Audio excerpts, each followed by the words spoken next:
Bhogapuram airport కేవలం runway మాత్రమే కాదని అభివృద్ధికి గేట్వేగా భావించాలని వైద్య శాఖ మంత్రి సత్యకుమార్ యాదవ్ అన్నారు.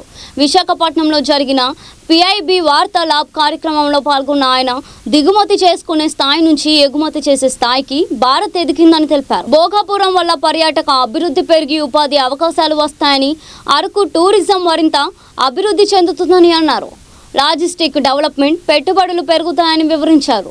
భోగాపురం విషయంలో క్రెడిట్ చోరీ అనడం సరికాదని, శంకుస్థాపన కూడా ఎన్డీకే హయాంలో జరిగి ప్రారంభం కూడా ఎన్డీకే హయాంలోనే జరుగుతుందని పేర్కొన్నారు. కరోనా విషయంలో భయపడాల్సిన పరిస్థితి లేదని కూడా తెలిపారు.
ఇంటరాక్షన్ లాగా దీన్ని నిర్వహిస్తున్నాం.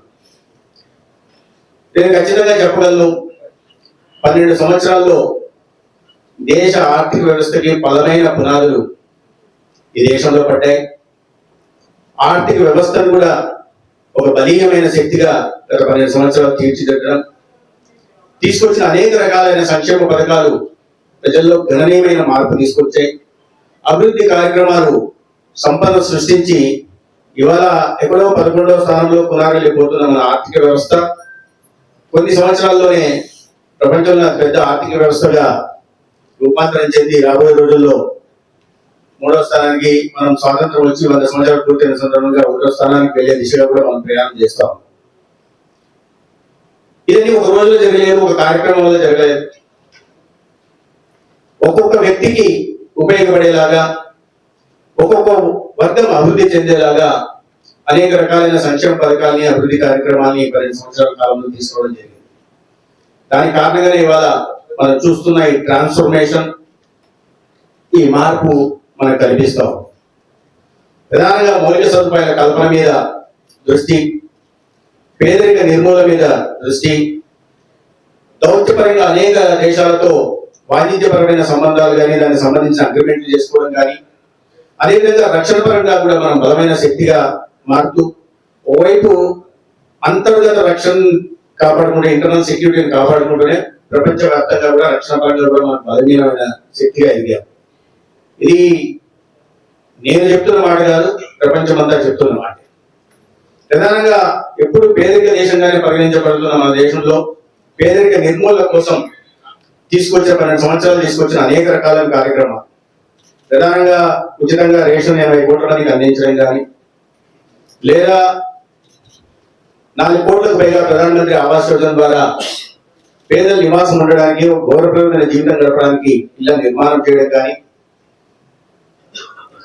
లేకపోతే ఉజ్వల సిలిండర్ ద్వారా 11 కోట్ల మందికి ఉచిత సిలిండర్లు అందించడం కానీ, లేదా ప్రజలందరికీ బీమా ఉండాలనే ఉద్దేశంతో ప్రధానమంత్రి సురక్ష బీమా యోజన, కౌశల్ యోజన, లేకపోతే అటల్ పెన్షన్ స్కీమ్, లేదా మాన్ధన్ యోజన, లేకపోతే వీధి వ్యాపారుల కోసం స్వనిధి లాంటి అనేక రకాలైన కార్యక్రమాలు తీసుకొచ్చిన కారణంగా, లేదా మహిళల ఆత్మగౌరవం నిలపడం కోసం మరుగుదొడ్ల నిర్మాణం, ఇటువంటి అనేక కార్యక్రమాలు తీసుకొచ్చిన కారణంగా గత 12 సంవత్సరాల్లో 25 కోట్ల మంది పేదరికం నుంచి బయటకు వచ్చారని ఇంటర్నేషనల్ మానిటరీ ఫండ్ చెప్తా ఉంటారు.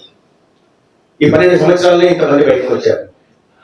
అదే రకంగా ఈ పథకాలు ఏవైతే నేను చెప్పినట్టుగా ఈ స్వకర్మ పథకం కావచ్చు, లేదా బీమా పథకాలు కావచ్చు, అంటే సోషల్ సెక్యూరిటీకి సంబంధించిన పథకాలు తెచ్చిన కారణంగా గత 12 సంవత్సరాల్లో సోషల్ సెక్యూరిటీ కవరేజ్ కేవలం 19% ఉంటే అది ఇవాళ 64.8% అంటే దాదాపు 65% మంది ఇవాళ దేశంలో సోషల్ సెక్యూరిటీ కవరేజ్ ఉంటున్న వాళ్ళు ఉన్నారు. ఇది ఇంటర్నేషనల్ లేబర్ ఆర్గనైజేషన్ ILO చెప్పిన మాట.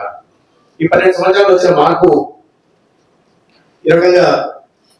తర్వాత ప్రధానంగా మౌలిక సదుపాయాల కల్పన మీద దృష్టి పెట్టి, మౌలిక సదుపాయాల కల్పన మీద పెట్టుబడులు పెట్టడం అంటే సంపద సృష్టించడమే. దాని కారణంగానే ఇవాళ మనం పెద్ద ఆర్థిక వ్యవస్థలో ఒకటిగా మార్పు చెందాం. ప్రధానంగా హైవేల మీద నిర్మాణం దృష్టి పెట్టి 12 సంవత్సరాల గతంలో హైవే నెట్వర్క్ కేవలం 91 కిలోమీటర్లు మాత్రమే ఉంటే ఈ 12 సంవత్సరాల్లో 56,000 కిలోమీటర్లు. గతంలో 2 రోడ్ల హైవేల నిర్మాణం ఉండేది, 4 రోడ్ల హైవేల నిర్మాణం కానీ ఇవాళ 6 రోడ్లు, 8